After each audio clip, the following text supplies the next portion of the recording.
Thank you very much to our program director, Mr. Alex Mtiani,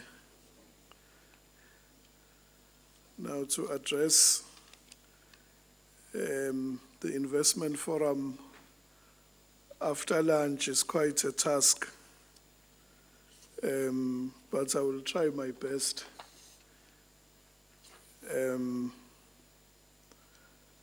Because people are now thinking about sundowners. That is what is on their mind. But let us respect the invitation. And I am aware that earlier on, the forum was addressed by Mr. Mike Mabuya-Kulu, who is the former MEC for Cocta in KwaZulu-Natal and a member of the eThekwini Presidential Working Group. And I know that his insights were invaluable to a forum of this nature. I would also like to acknowledge Mr. Shafiq Abrahams from the Eskom Pension Provident Fund,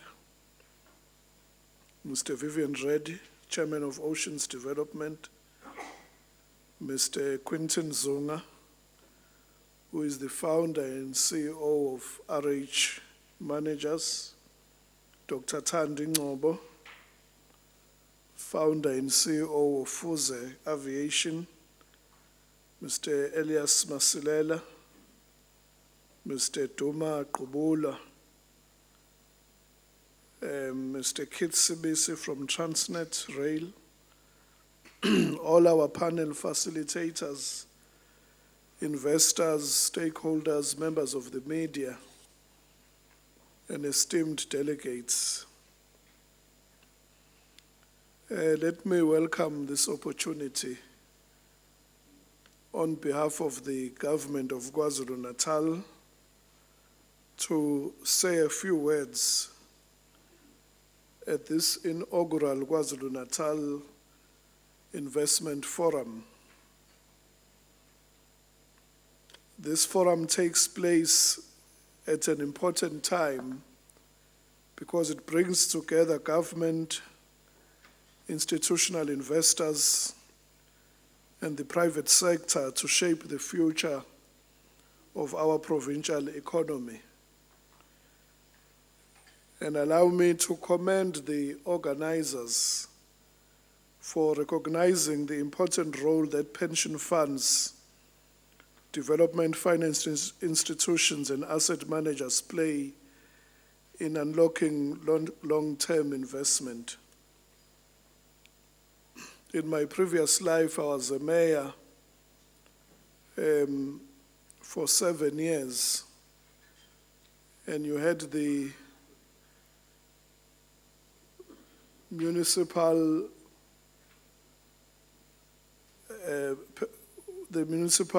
pension fund, and it took us many years to get them to invest in infrastructure, which is my theme today. And I'm proud to say that one of the developments where the pension fund from the municipalities invested in was in the oceans development, where they were able to invest more than 100 million rand to unlock the next phase. And that has shown us what the catalytic value can be if pension funds invest in municipal infrastructure. And therefore, the role of local government is key in creating conditions that give investors the confidence to invest. No economy can outperform the effectiveness of its local government, because investors may be attracted by sound national and provincial policies, but their confidence is ultimately shaped by what they experience at municipal level. They invest where there is reliable infrastructure, efficient planning systems, responsive institutions, and municipalities that are capable of supporting business growth. And therefore, today's discussion, entitled Creating a Conducive Local Government Environment for Retirement Funds and Other Institutional Investors to Invest for Sustainable Economic Growth and Job Creation, is a very relevant theme. It recognizes that strengthening municipalities is not only a governance priority, but it is an economic imperative. If you look around the metros in South Africa, whether it's eThekwini, City of Johannesburg, Ekurhuleni, Tshwane, Nelson Mandela, in Port Elizabeth, there is no denying that local government across South Africa continues to face significant challenges, because municipalities are at the coalface of service delivery. But here in KwaZulu-Natal in particular, we have positioned municipalities and made sure that they improve financial management so that infrastructure delivery can be accelerated. And KwaZulu-Natal municipalities stand out as one of the better case studies that one can look at in terms of attracting investment.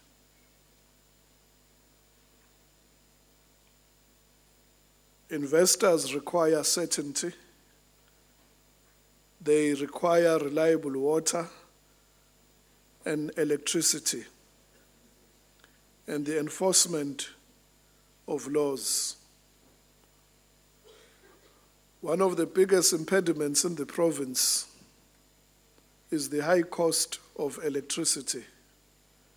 Whether you go to Richards Bay, IDZ, or whether you go down to the southern basin where Toyota has just expanded its production facilities, one of the inhibiting factors is the high cost of electricity. And I think that is a gap where pension funds can come together to see how can we supply cheaper electricity. Later on, in a few weeks' time, there will be an investment delegation from KwaZulu-Natal, which has been invited by Guangdong province in China, in the city of Zhuangzhou. And some of the companies that are based in China are looking at expanding secondary production facilities to South Africa, which will supply the SADC market and the African markets in terms of the automotive industry. And that is an expansion which is looking at nothing less than $10 billion coming into the province. That is the space where pension funds should be playing, because an investment in infrastructure is a lifetime of return. KwaZulu-Natal is endowed with competitive advantages in the agriculture, manufacturing, mining, logistics, and tourism sector.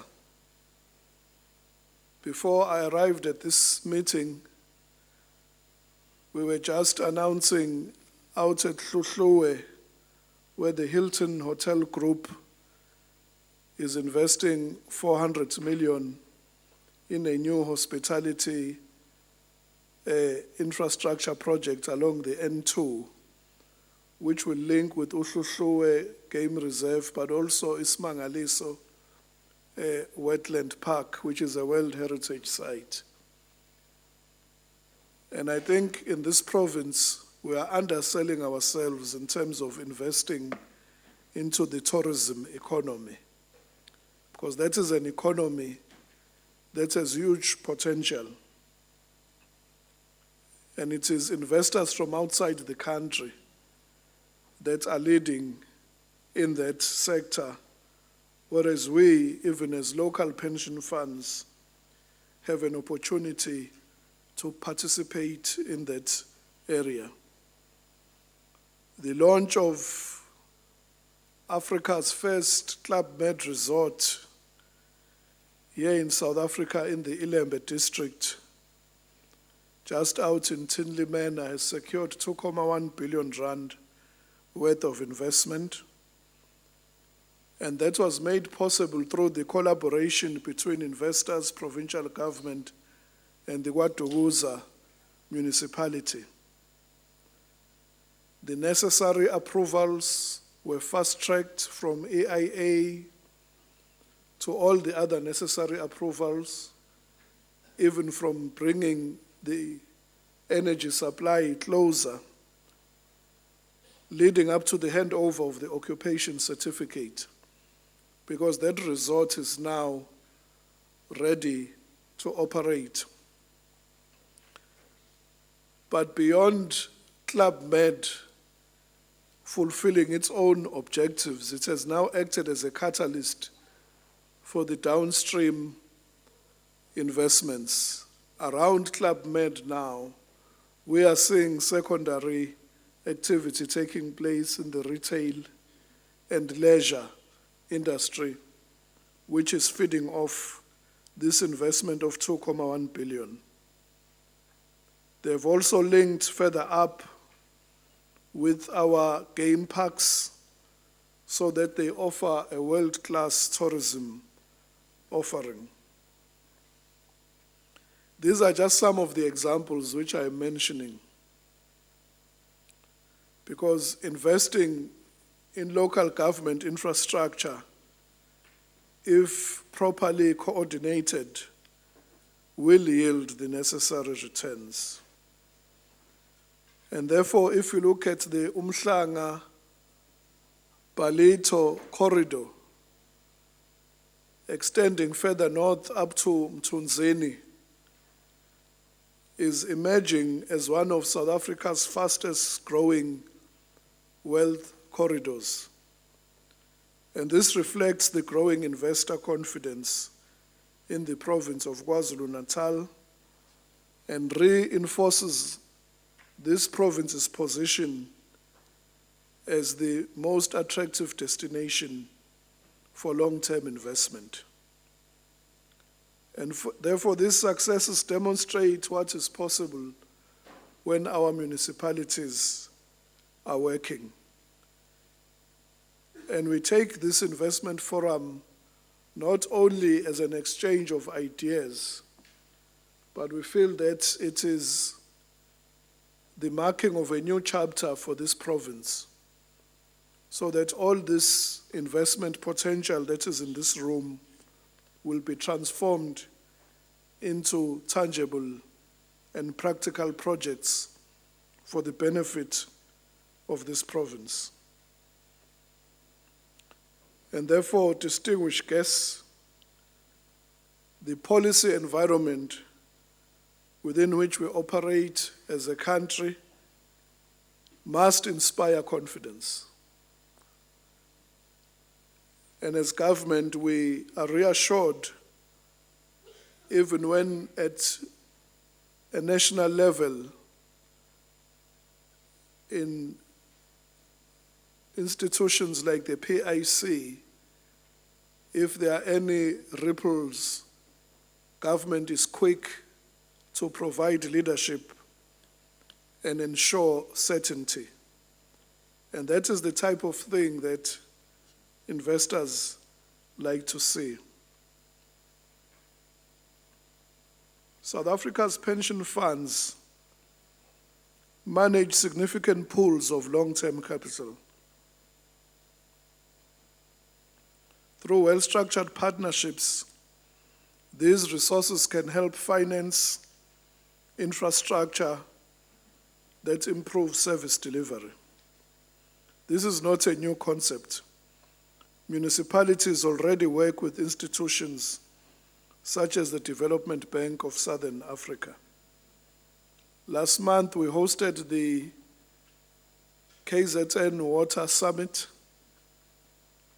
where the DBSA unlocked a fund for 5.7 billion rand for water infrastructure projects in KwaZulu-Natal that will be managed through Umngeni Uthukela Water and KZN Cogta being the program manager. That is just the beginning. I think that vote of confidence by DBSA is an invitation even to the pension funds and other asset managers to come on board and participate in the value chain. Because if you look at the grants that are ring-fenced just for water infrastructure in this province, per annum is nothing less than 12.7 billion rand, from the municipal infrastructure grant to the regional bulk infrastructure grant and the water services infrastructure grant. And the good thing about these grants is that they are planned over the medium-term expenditure framework. So it means there is certainty at least for 3 years at a time for government's commitment to those grants. And therefore, well-planned infrastructure investment has a multiplier effect. As businesses expand, they create employment, household incomes increase, and a greater economic activity is generated across local municipalities.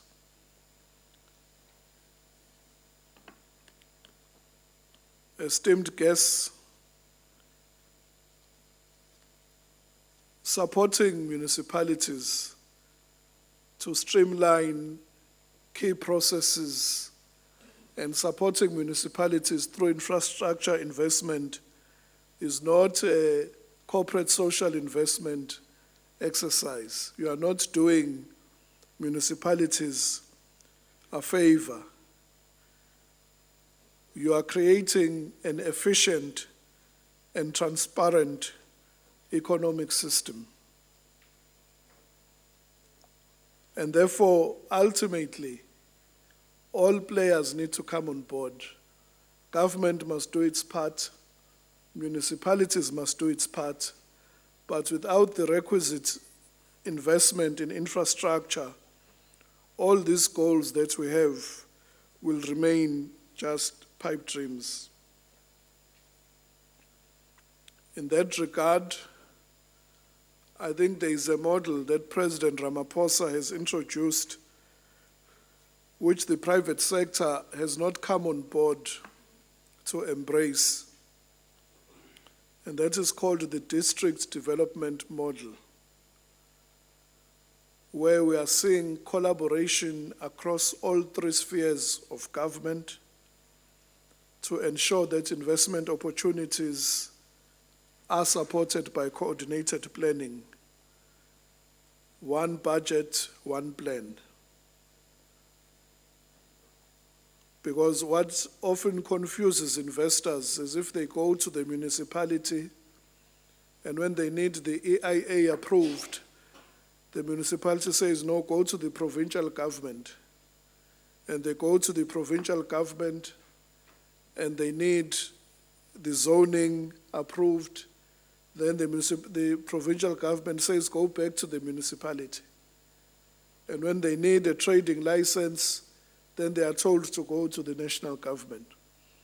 So the district development model makes a one-stop shop so that all these investment decisions are not impeded by these bureaucratic processes.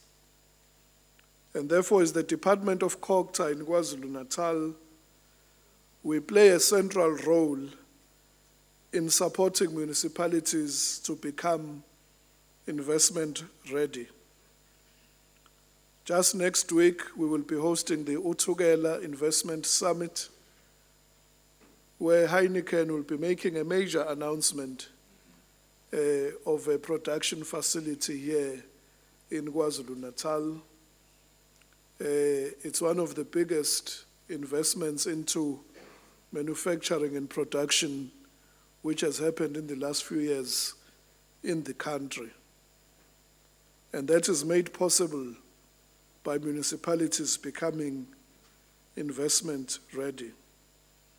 As the department, we also serve as a bridge between municipalities and investors and strategic partners to ensure that the necessary planning and other municipal services are coordinated in the least possible time. The implementation of the Spatial Planning and Land Use Management Act is also an area that investors need to be familiar with. And therefore, we recognize that investors are not only looking for opportunities, they are looking for confidence.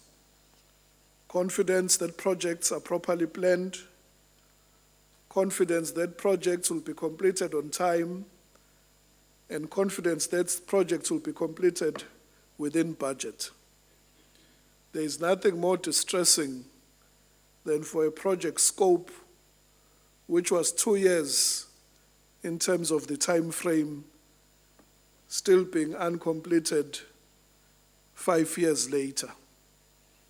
If you go to the Auditor General, the report for the municipal audit outcomes for 2024-2025, there is a shocking figure of almost 15 billion rand of projects that are classified as work in progress. It means they start on time, but they do not finish on time. And therefore, as I draw to a conclusion, let me express my appreciation to all the esteemed delegates that are in this room for coming together, putting aside your time and your resources towards this important conversation. As the provincial government, we do not view this forum as a once-off engagement, but we view it as the beginning of a long-term partnership to unlock investment that strengthens our municipalities and grows our local economies. As government, we can commit to you that building municipalities that are financially sustainable and investment ready remains very high on our priorities. We are strengthening governance, improving planning, and creating an environment where investors can do business with confidence. KwaZulu-Natal is a province of immense opportunity. From our strategic location and world-class logistics infrastructure to our rich agricultural base, to our thriving tourism sector, to our manufacturing capability, and more importantly, our growing renewable energy economy, we have the assets to attract significant long-term investment. The opportunity, therefore, before us is clear. Government must do its part, and the part of government is to continue to create a conducive environment for investment. but we also invite pension funds and asset managers and development finance institutions and the private sector as a whole to come on board to help us unlock the infrastructure and economic opportunities that will transform our communities. Working together, we can mobilize long-term capital to build the necessary infrastructure and to stimulate our economy. And therefore, on behalf of our Premier, the Honorable Mr. Thamsanqa Ntuli, we invite you to partner with us, not only as investors, but as partners in building stronger municipalities, stronger local economies, and a more prosperous KwaZulu-Natal. Thank you very much, Program Director.